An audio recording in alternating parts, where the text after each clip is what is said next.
Wherever you go, whatever you do, throw a little at it. Omax, Vest and Briefs. அமெரிக்காவுடன் மோதல் போக்கை கடைபிடிக்கும் வடகொரியா அணு ஆயுத சோதனை, கண்டம் விட்டு கண்டம் பாயும் ஏவுகணை சோதனை என உலகையே மிரட்டி வருகிறது. தங்களது நாட்டில் நடப்பதையெல்லாம் வெளியுலகம் அறியாத வகையில் ரகசியமாகவும் வைத்திருக்கிறது. கடுமையான கட்டுப்பாடுகள், கொடூரமான தண்டனைகள் என தனி பாதையில் செல்கிறது வடகொரியா. அங்கு சர்வாதிகார ஆட்சி நடப்பது சொல்லித்தான் தெரிய வேண்டும் என்றில்லை. அது உலகறிந்த விஷயம்தான். கொரிய போருக்கு பின்னர் கொரிய தீபகற்பம் இரண்டாக உடைந்தது. அப்போதிருந்தே வடகொரியாவை கிம் ஜாங் உன் குடும்பத்தினரே ஆண்டு வருகின்றனர். கிட்டத்தட்ட மன்னர் ஆட்சி போன்றுதான் அங்கு நிலைமை. கடந்த 2011ஆம் ஆண்டு தந்தையின் மறைவுக்கு பின்னர் ஆட்சி அதிகாரத்திற்கு வந்தவர்தான் வடகொரிய அதிபர் Kim Jong Un. Kim Jong உன்னுக்கு பின்னர் அவரது சகோதரியான கிம் யோ ஜாங் தான் ஆட்சி அதிகாரத்திற்கு வருவார் என்று பரவலாக பேசப்பட்டு வந்தது. ஆனால் வடகொரிய அதிபரின் எண்ணம் வேறாக உள்ளது. அடுத்த அதிபர் யார் என்ற வலுவான கேள்விக்கு மத்தியில் தனது மகள் கிம் ஜூ ஏவை முன்னிலைப்படுத்தி வருகிறார் கிம் ஜாங் உன். கிம் வம்சத்திற்குள் மீண்டும் வாரிசு புயல் வீச தொடங்கி இருப்பது உலகளவில் கவனம் பெற்றுள்ளது. எனினும் வடகொரியாவில் வாரிசு அரசியல் என்பது அவ்வளவு சுலபமானது அல்ல. மன்னராட்சி போன்ற நிலையே அங்கு நிலவுகிறது. கடந்த 2013ஆம் ஆண்டு வடகொரியாவில் மிகவும் அதிர்ச்சியூட்டும் சம்பவங்கள் நடந்தன. தற்போதைய அதிபரான கிம் ஜாங் உன்னின் மாமாவான ஜாங் சாங் தேக் கடந்த 2013ஆம் ஆண்டு தேச துரோக குற்றச்சாட்டில் தூக்கிலிடப்பட்டார்.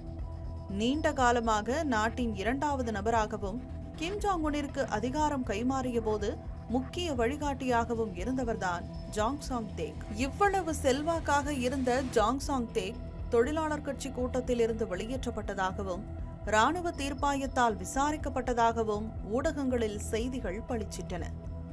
ஊழல், சூதாட்டம், போதைப் பொருள் பயன்பாடு போன்ற பகிரங்கமான குற்றச்சாட்டுகள் வேறு.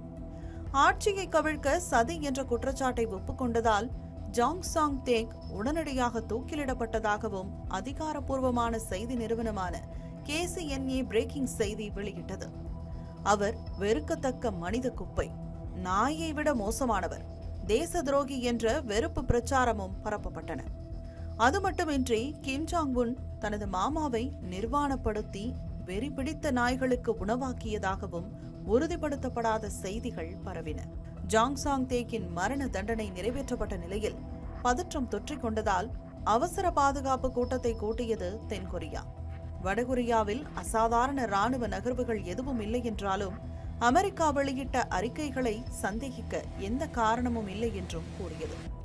ஜாங் சாங் தேக்கின் மரணம் வடகொரியாவின் மிருகத்தனமான ஆட்சிக்கு மற்றொரு எடுத்துக்காட்டு என தென்கொரியாவால் விமர்சனங்கள் முன்வைக்கப்பட்டன.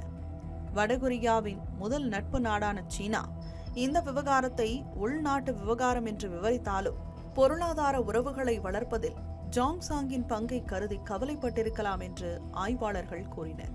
தற்போது கிம் ஜாங் உன் தனது மகளை எதிர்கால தலைமைக்கு நிலைநிறுத்தக்கூடும் என்ற தகவல்கள் வெளியாகியுள்ள நிலையில் பியோங்யாங்கில் மிகவும் சக்தி வாய்ந்த நபர்களில் ஒருவராக நீண்ட காலமாக கருதப்படும் அவரது சகோதரி கிம் யோ ஜாங் மீதும் கவனம் திரும்பியுள்ளது.